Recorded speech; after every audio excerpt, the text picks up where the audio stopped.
I'm gonna have to make that happen now. Hey Pat, Special Olympics. I don't know if I can follow Will yet.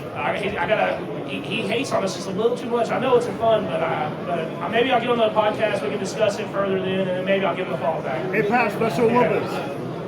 What does inclusion mean to you?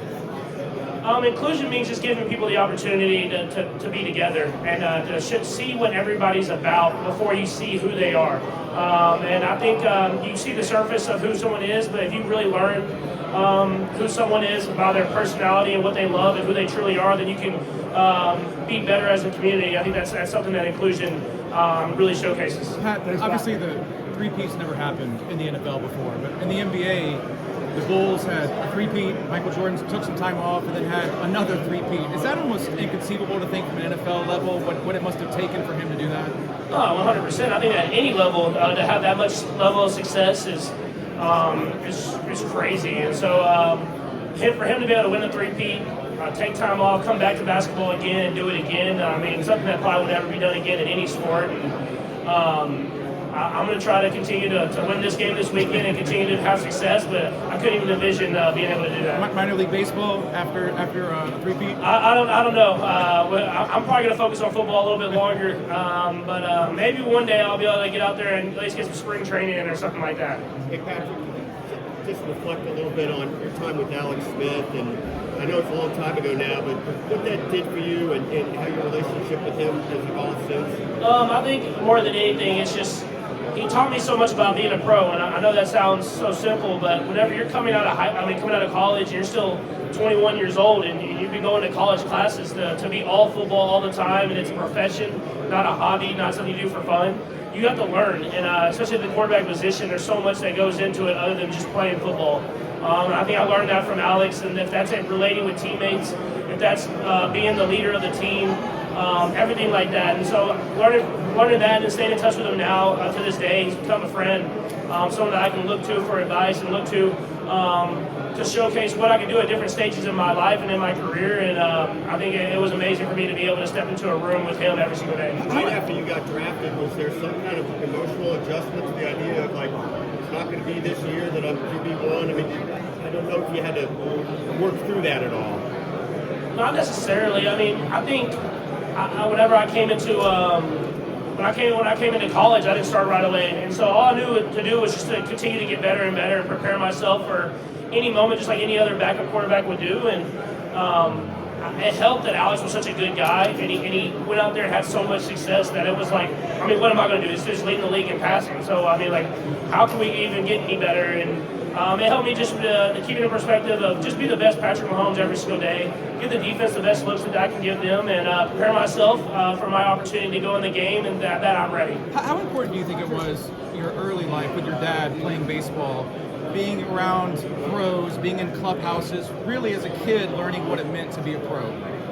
I think more than anything, it just showed, I think I got an inside look at what the greats do, and I think growing up, I saw guys like Alex Rodriguez and Torrey Hunter or whoever that is, and you see like all the highlights and you see all the big plays, but you don't see the day-to-day work that they put in. And so I got to see how they were hitting off the tee and how they were fielding the ground balls, stuff that when you're growing up you don't want to do because you don't want to do the fundamentals, and they do it every single day over and over again. And so it prepared me for the moments that whenever I got to this position, I wasn't going to be satisfied with going out there just competing on game days. I'm working on the fundamentals every single day, and it's made me a better player because of that. Matt, if you got to choose the name that wins the Super Bowl, what would your name be? Based on the famous Tom and Jerry play last year. Probably corn dog. You know, that's never a bad one. I would love to call it a bundle Ruski. You know, a bundle Ruski would be the perfect name for a play. And so we need we don't have one in this week, so maybe if I can get back to the Super Bowl, that would be the play that we go to.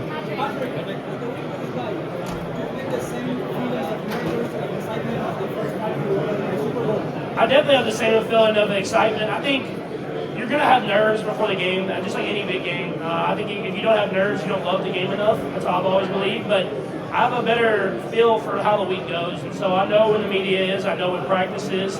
I know when you have your off time that you can spend with family. And so not so much, it's not so hectic where I have to go back and forth and try to figure it all out on the fly. I have a good plan for the week, and I think that's helped me on being more settled throughout the week.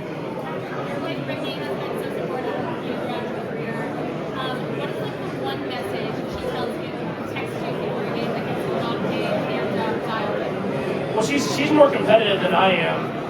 And so when I'm calm and sometimes and I'm like trying to figure out what I'm trying to do and trying to make sure my mind's right, she just always gets me with let's go out there and get it. Like she always is telling me like she's ready to compete just as much as I am, and I think having that fire it bleeds through our entire family, and it makes us as a family so close knit because Brittany's going out there and being the one that's willing to lay it on the line every single day, and so she's like I said, she's the competitor in the family. People think I am, but she is for sure.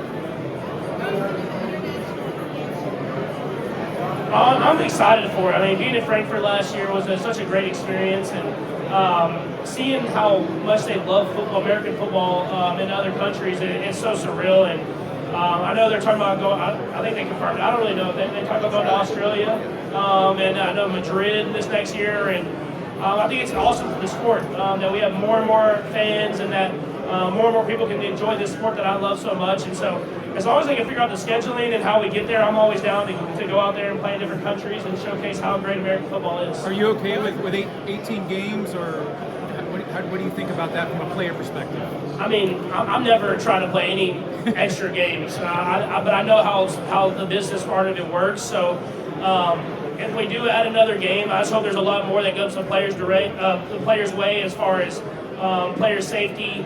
Obviously the monetary side of it as well, and then different things that we can do to improve just different parts of the game as far as health and safety for players, not only right now, but as people retire and they go on to different aspects of life, because every football game adds up. I mean, it truly does, and just like we play a lot of extra playoff games, that hurts bodies for the longevity of careers. And so we want to go out there and continue to have a great product. We don't want to oversaturate the market, but at the same time, we want to take care of our player safety as well.